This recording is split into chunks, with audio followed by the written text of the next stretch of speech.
2016 में चातुर्मास के रूप में दिया हुआ था।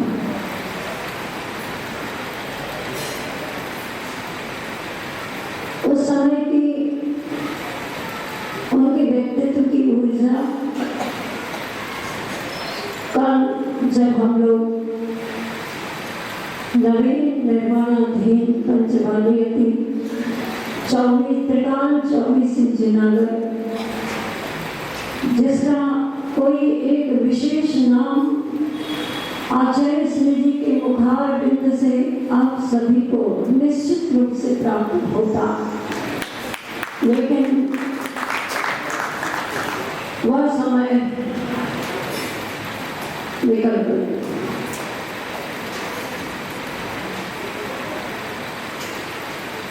उनके द्वारा प्रदान किया गया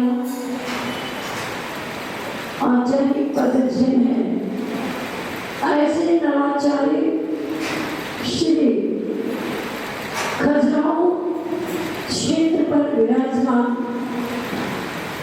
श्री समय सागर जी महामुनि महाराज के द्वारा आप सभी लोगों को प्राप्त हो, ऐसा निवेदन आप नवाचार्य से रख सकते हैं और रखना ही चाहिए। और मैं चाहती हूँ कि जब इस भोपाल महानगरी में, मध्य प्रदेश की राजधानी में, जब विशाल सभा में चातुर्मास कलश स्थापना हो, मात्र शौक की बात नहीं चल रही है। हम लोग तो लगभग आधा भोपाल महानगर विहार करते हुए आ चुके हैं। बहुत सारे जिनालयों के दर्शन हम सभी को प्राप्त हुए हैं, और जिनालयों में जिन प्रतिमाओं के दर्शन करते हुए रोम रोम ही नहीं, आत्मा का प्रत्येक प्रदेश अत्यंत पुलकित हुआ। और फिर इसके उपरांत मैंने माता जी से निवेदन किया था, माता जी का स्वास्थ्य अनुकूल नहीं है, फिर भी जब वो आचार्य श्री जी के आशीर्वाद से श्री कुंडलपुर क्षेत्र से भोपाल तक आ चुकी, तो फिर हबीबगंज MP नगर, जहाँ जिनालय का निर्माण हो रहा है, और जिस निर्माण कार्य में प्रगति लेने हेतु ये चातुर्मास आप लोगों को प्राप्त हो रहा है, अभी संभावना वाली बात है। क्यों? अभी तो अवलोकन हुआ है, आचार्य श्री जी ने आशीर्वाद दिया है, पक्की बात है। आप कह सकते माता जी हम लोगों को चमका क्यों रही हो, ऐसे वचन क्यों बोल रही हो यहाँ आने के उपरांत भी। और अब आप सभी को समय विशेष कहाँ बचा है जो आप कहीं और चातुर्मास करने का मन बना सके और कहीं जा सके। कोई बात नहीं, भोपाल के बाहर तो नहीं जा सकते, लेकिन भोपाल शहर में तो कहीं ना कहीं जा सकते हैं ना। बहुत सारी कॉलोनी के सभी लोगों के, श्रावकों के, भक्तों के विचार थे, हम सब ने श्रीफल समर्पित किए। यहाँ से हम लोग अयोध्या नगर और पुण्य धाम अहिंसा विहार रह गया। अहिंसा विहार के अगर कोई श्रावक यहाँ उपस्थित हो तो आप ये मान के चलिएगा, कोई जान करके कोई स्थान नहीं छोड़ा गया। वर्षा बहुत हो रही थी, इसलिए अंदर जाना और फिर बाहर आना और फिर सोनागिरी पहुंचना समय पर, और वर्षा में चलने में गति प्रगति भी नहीं बन पाती है। और वो दादाजी थे जिन्होंने निवेदन किया था उस स्थल पर उनको जरूर बोल दीजिएगा कि आपको अभी मौका नहीं मिल पाया, फिर कभी देखेंगे। तो अहिंसा विहार सानागिरी, फिर आगे बढ़े तो पिपनाली, क्या बात है, कैसा जनाना है। वहाँ के लोगों ने कहा कि आचार्य सिंह जी ने किसी श्रावकों को कहा होगा बाहर के लोगों को कि जाओ एक बार वो जना देख करके आओ।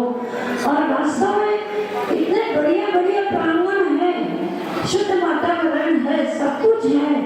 और फिर आगे बढ़े तो कस्तूरबा मंदिर, और इसके आगे बढ़े तो सीधा एमपी नगर पहुंच गए। और एमपी नगर से चले तो जवाहर चौक, और वहां से चले तो चौक,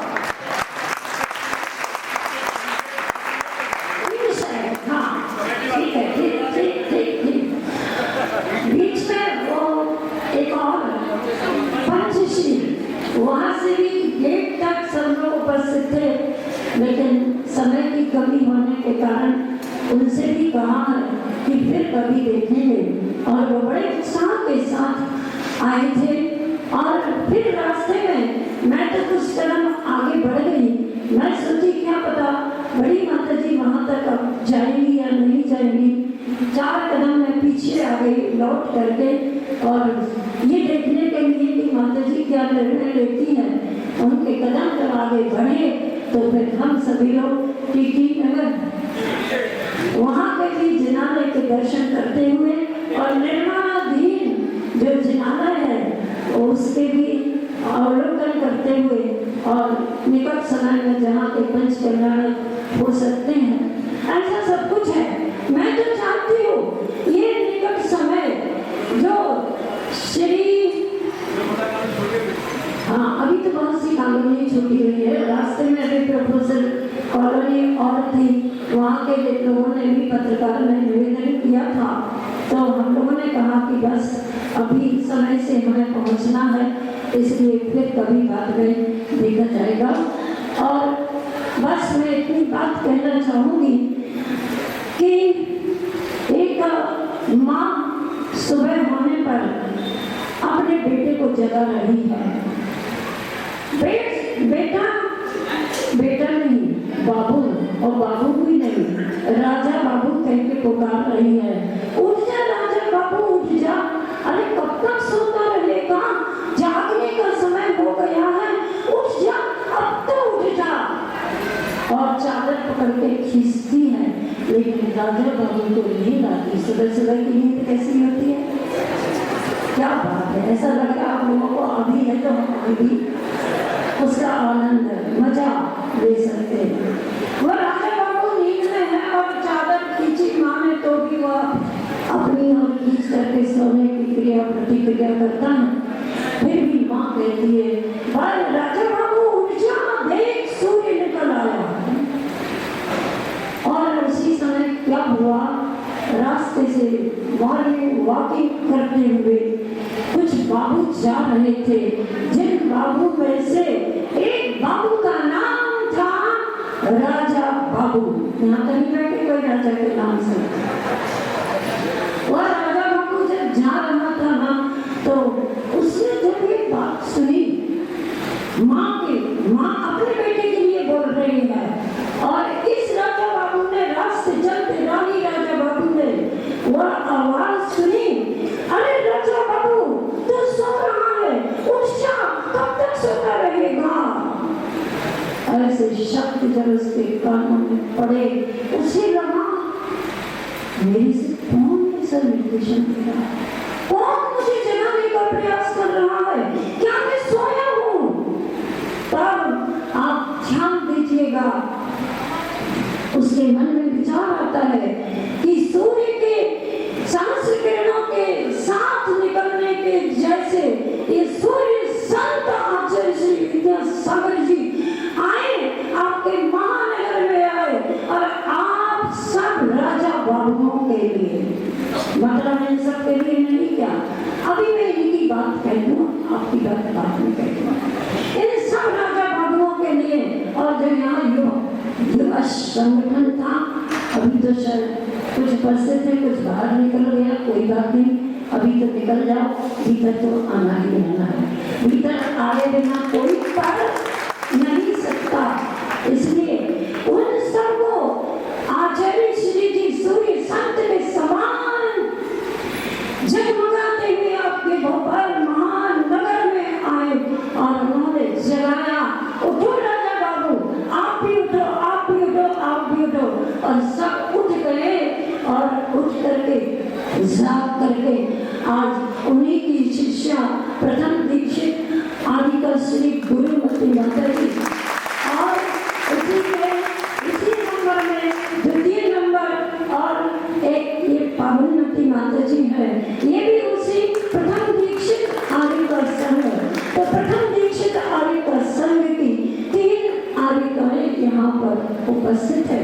उन्होंने भेजा है साथ में कुछ नेमावर की दीक्षित, कुछ मड़िया जी नंदीश्वर दीप पे पंच कल्याण की दीक्षित, कुछ कुंडलपुर में जब 58 दीक्षाएं हुई थी उस समय की दीक्षित, उसके बाद आगे का दीक्षा का कार्य नहीं हुआ। नवाचार्य श्री समय सागर जी महाराज 16 अप्रैल को जिनको आचार्य पद सारे भारत देश की नगरी में प्रदान किया, बिना तो आचार्य श्री जी ने, लेकिन सबकी उपस्थिति में जब उनको प्रदान किया गया आचार्य पद, तब उनसे निवेदन किया, बहुत निवेदन किया कि आप कुछ नवीन आदि का दीक्षा प्रदान करें, वही दीक्षा प्रदान करें। निवेदन करते रहे सभी लोग, उन्होंने ढाढ़स बनाया, धैर्य बताया और कहा देखें समय सागर जी नाम है उनका, समय की प्रतीक्षा के लिए उन्होंने आशीर्वाद दे दिया। हम सब भावना भाते हैं कि नवाचार्य के द्वारा समय आने पर समय सागर जी आचार्य के द्वारा नवीन मुनि दीक्षाएं और आगे का दीक्षाएं निश्चित तौर पर निकट समय में हो, ऐसी सभी की भावना है। उन्हीं में हम सब लोगों को यहाँ पर भेजा है और सबका कहना था कि 20 वर्ष के उपरांत सब महिलाएं बस में बड़ी खुश थी, रास्ते में है जहाँ जहाँ मिली सब बड़ी खुश थी और ये सब भी खुश थे कि माता जी 20 वर्ष बाद आगे का संघ का यह चातुर्मास का सहयोग प्राप्त होने जा रहा है। तो नारी शक्ति को जागृत करने के लिए अब ये आदिका श्री जी और पूरा संघ आपके लिए जो भी निर्देशन और मार्गदर्शन देता रहेगा।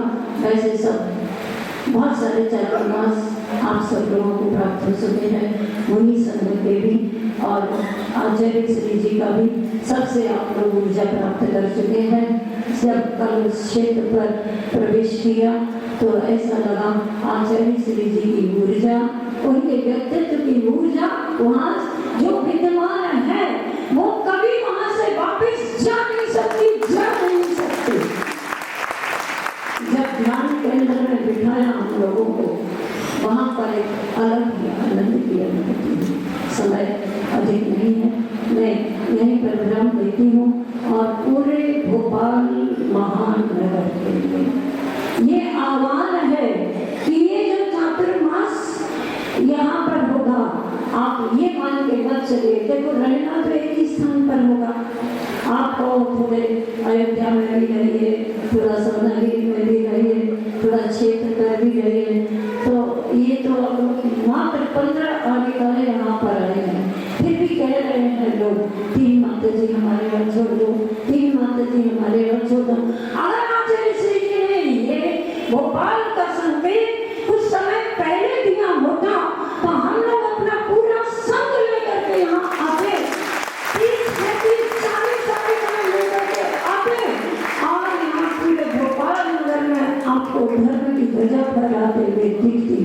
कोई बात नहीं, अभी तो प्रथम बार है ना, आगे कभी होगा तो पूरा संघ यहाँ उपस्थित हो सकेगा और हम तो चाहेंगे निकट समय में नवाचार्य स्वयं यहाँ उपस्थित हों और स्वयं कार्य करेंगे। आचार्य श्री जी को स्मरण